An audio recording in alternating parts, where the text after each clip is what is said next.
Selamat pagi, Pak Guru. Eh, Hari ini saya Timothy Rasa Karo-Karo Saya Alexander Evan Wijaya. Saya Sebastian Siombing. Saya Leonardo Galih. dan kami hari ini di sini untuk menanyakan pertanyaan demokrasi ya kan. Jadi bisa Richard bisa bacakan CV-nya pendeta. Oke, terima kasih Timothy. Jadi dari CV-nya, Bapak Pendeta Pendrat Siagin lahir di Rantau Prapat pada tahun 1976. Ia menikah dengan Pendeta Elvita Sembiring Meliala, seorang pendeta GBKP. Pada saat kuliah, ia diketahui aktif berorganisasi di Biro Pemuda PGI Wilayah Sumut. Setelah lulus dari STT Abdi Sabda Medan tahun 2000, ia melanjutkan pendidikannya di Universitas Kristen Duda Wacana dan Uni Sunan Kalijaga Yogyakarta. Pada tahun 2013, Pendeta Penrat Siagin kemudian menamatkan kuliahnya. Dalam perjalanan organisasinya, ia sempat bertugas di Biro Dialog Antar Iman Sinode (GPKP) pada tahun 2005 sampai 2010 sebagai steering komite hubungan Islam Kristen Konsorsium Indonesia Belanda pada pada tahun 2008 sampai 2011. Selain itu, ia juga aktif di Pusat Studi Agama-Agama UKDW di UKDW Yogyakarta. Ia juga pernah menjabat sebagai Sekretaris Eksekutif PGI pada tahun 2015 sampai 2019. Ia juga termasuk sebagai pendiri dan direktur Paritas Institute. Ya,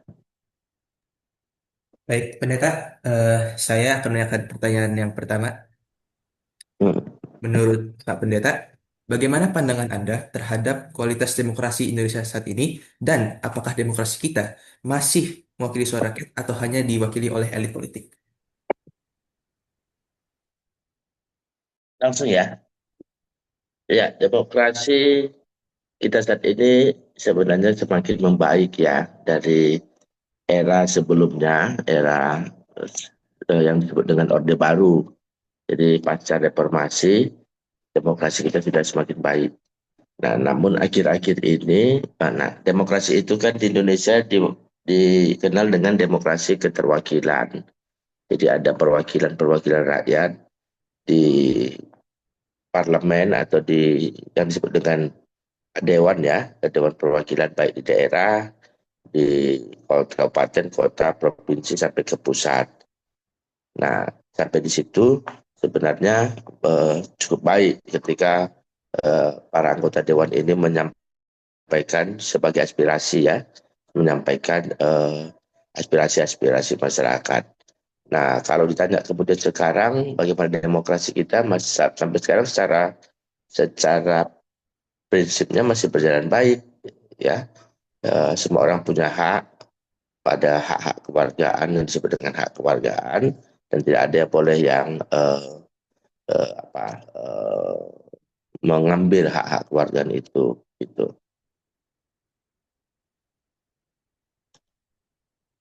Baik, terima kasih Pak Pendeta. Hmm. Selanjutnya akan dilanjutkan oleh teman saya, Evan. Nah, jadi untuk pertanyaan yang kedua, saya akan menanyakan apa penyebab penurunnya kepercayaan publik terhadap pemilu dan apakah politik uang dan dinasti politik masih jadi ancaman? Ya, yang pertama politik uang ya. Ya, tentu kualitas demokrasi itu akan teruji ketika salah satunya adalah ketika pemilu ya, pemilihan umum. Nah, ketika pemilihan umum itu diwarnai dengan maraknya politik uang, sebenarnya kualitas demokrasi secara substantif sudah eh, tidak sudah berkurang gitu. Nah, sampai saat ini pemilu kita sangat dipengaruhi oleh politik uang ya. Politik uang sangat eh, mempengaruhi keterpilihan para anggota dewan itu, baik di kabupaten, kota, provinsi maupun di tingkat pusat, dan menjadikan biaya demokrasi Indonesia menjadi salah satu demokrasi yang termahal di dunia ini gitu. Nah, politik uang itu juga mempengaruhi kualitas demokrasi. Nah, karena uang akhirnya mempengaruhi pilihan-pilihan politik masyarakat, akhirnya orang-orang yang terpilih pun bukan karena kualitas, bukan karena substansi kemampuannya, ya, bukan karena kualitas demokrasi, tapi karena pengaruh uang. Dan ini sangat berbahaya. Gitu. Nah, kalau politik dinasti sebenarnya yang pertama, semua orang berhak untuk dipilih, ya kan? Semua orang berhak untuk dipilih, siapapun itu. Kalau ada satu keluarga kemudian menjadi calon-calon, ya, menjadi calon-calon, misalnya katakanlah anggota dewan, atau misalnya katakanlah bupati, atau katakanlah eh, gubernur, atau katakanlah presiden dan lain-lain, itu sebenarnya hak mereka. Tidak ada yang membatasi hak itu. Tinggal adalah bagaimana masyarakat melihat apakah tidak ada pilihan-pilihan lain. Nah, politik dinasti ini juga tidak perlu eh, apa ya eh, mempengaruhi politik Indonesia gitu. Karena ada banyak anak bangsa di Indonesia yang tentu memiliki kemampuan untuk eh, memimpin bangsa ini gitu. Jadi kalau politik dinasti itu saat ini terjadi, itu misalnya ya katakanlah begitu, itu karena masyarakat memilihnya. Jadi kita pemilih ini, masyarakat ini harus lebih cerdas untuk melihat siapa-siapa wakil kita, baik di Senayan, di parlemen maupun di pemerintahan. Itu. Terima kasih Pak Pendeta. Nah, untuk pertanyaan selanjutnya akan dilanjutkan dengan Galih. Terima kasih, Pak Pendeta. Selamat pagi. Saya izin menanyakan dua pertanyaan dari dua topik yang berbeda mungkin.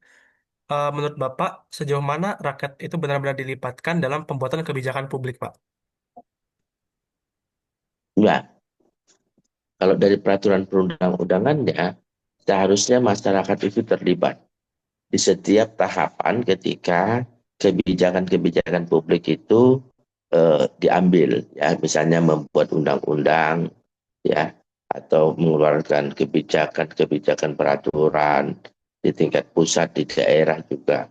Seharusnya di dalam undang-undang, ya, undang-undang pembuatan eh, peraturan perundang-undangan, masyarakat itu harusnya terlibat dari tahapan awal sampai akhir. Ada namanya uji publik.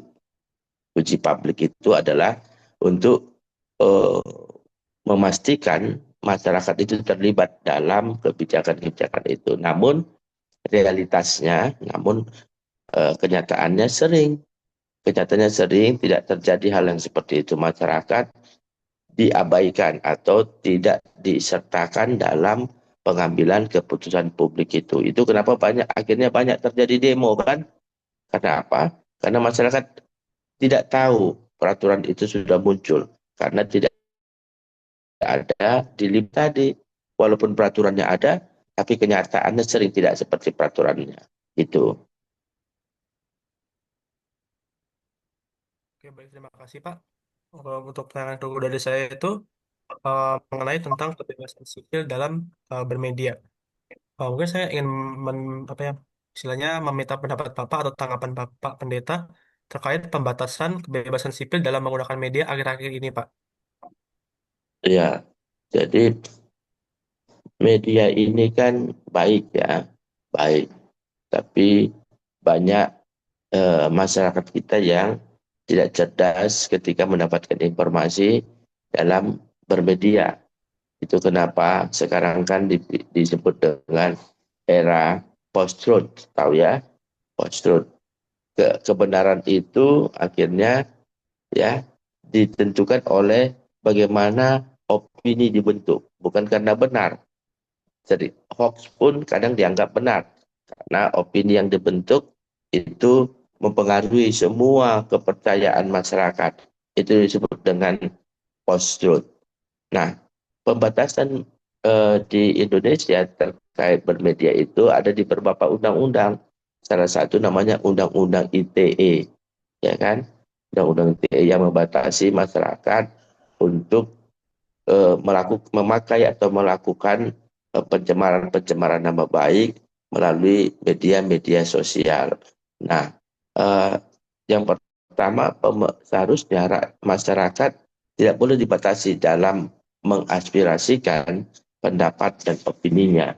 Maka pembatasan bermedia itu sebatas itu mengganggu kepentingan dan ketertiban umum boleh-boleh saja, tapi tidak boleh membatasi masyarakat untuk menyampaikan aspirasi kritik-kritiknya melalui media.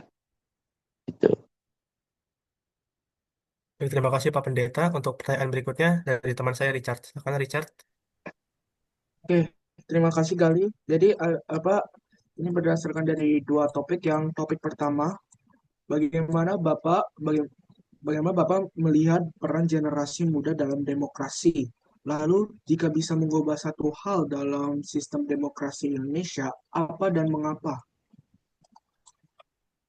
Ya, peran generasi muda dalam demokrasi saya pikir cukup bagus ya, tapi penting untuk terus ditingkatkan sensitivitas dalam memahami atau sensitivitas dalam apa ya me, eh, memahami lah ya, memahami isu-isu yang dihadapi oleh masyarakat. Yang pertama, generasi muda itu kan generasi yang ke depan menjadi penentu dalam perjalanan bangsa. Karena itu tidak boleh tidak untuk ikut dalam apa ya, peta demokrasi Indonesia, kemajuan demokrasi Indonesia ke depan. Karena itu generasi muda harus paham tentang apa yang sedang dihadapi masyarakat, apa yang sedang dihadapi bangsa ini, harus paham tentang politik, harus paham tentang demokrasi, harus paham tentang hak asasi manusia, harus paham karena generasi muda lah yang akan menjadi penentu perjalanan bangsa ini ke depan. Gitu. Nah, saya senang ya di beberapa kali kesempatan generasi muda ini ikut terlibat dalam berbagai gerakan perjuangan demokrasi Indonesia. Yang pertama, ketika ada apa apa itu namanya yang di media itu untuk ditandatangani itu, lupa saya apa namanya, yang ditandatangani di media itu sering disebar untuk ditandatangani, Yang apa? teks.org itu, apa itu namanya, lupa saya, petisi. Oh, petisi. Ya, saya senang di berbagai kesempatan generasi muda banyak kok ikut terlibat dalam petisi-petisi yang memperjuangkan kepentingan-kepentingan rakyat, yang memperjuangkan demokrasi, yang memperjuangkan HAM. Saya melihat itu, saya banyak data yang memperlihatkan banyak generasi muda yang terlibat dalam penandatanganan petisi-petisi online itu. Artinya kan ini keterlibatan generasi muda. Yang kedua, di demo-demo juga ada banyak generasi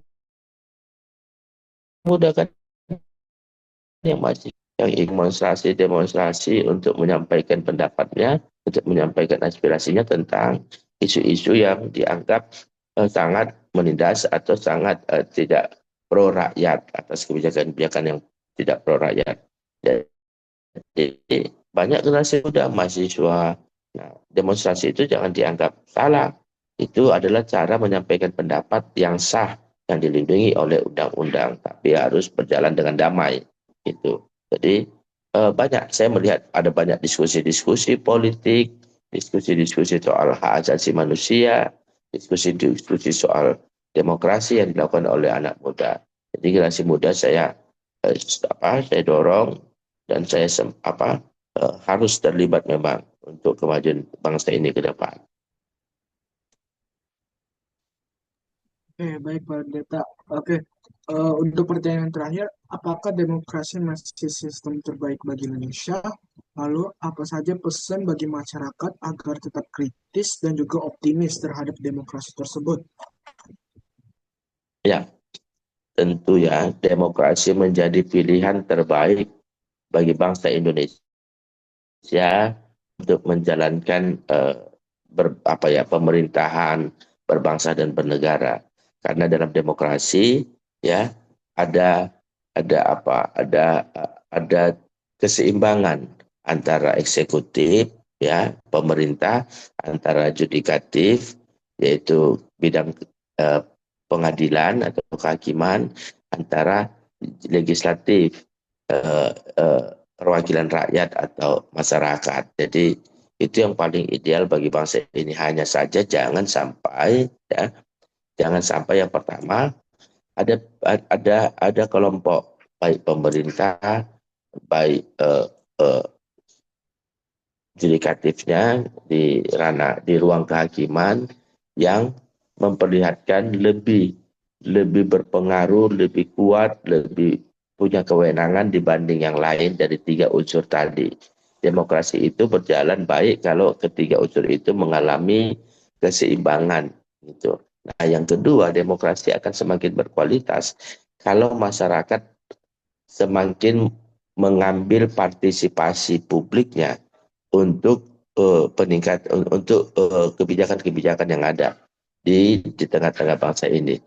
Kalau masyarakat atau generasi muda atau bangsa ya, masyarakat atau rakyat tidak terlibat secara aktif dalam perjalanan berbangsa bernegara, demokrasi juga akan semakin turun kualitasnya. Gitu. Jadi juga harus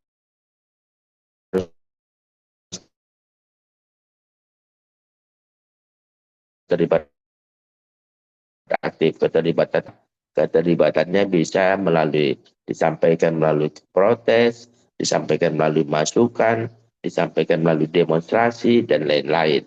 Itu harus dijaga. Kalau masyarakat tidak terlibat, maka kualitas demokrasi kita tidak akan berjalan dengan baik ke depan. Karena itu pesan saya bagi masyarakat, ayo keterlibatan publik ya, partisipasi publik dalam berdemokrasi ya. Publik itu artinya masyarakat ya. Publik itu artinya masyarakat, ada generasi muda di dalam, ada mahasiswa, ada pelajar di dalam.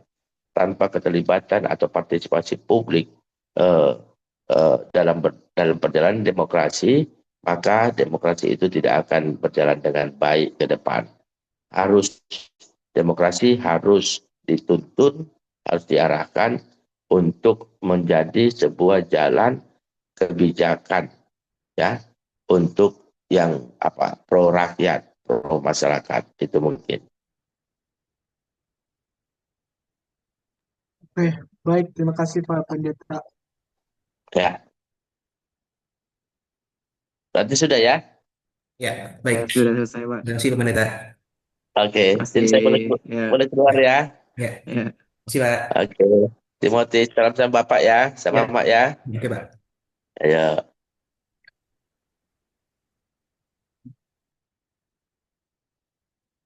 Oke.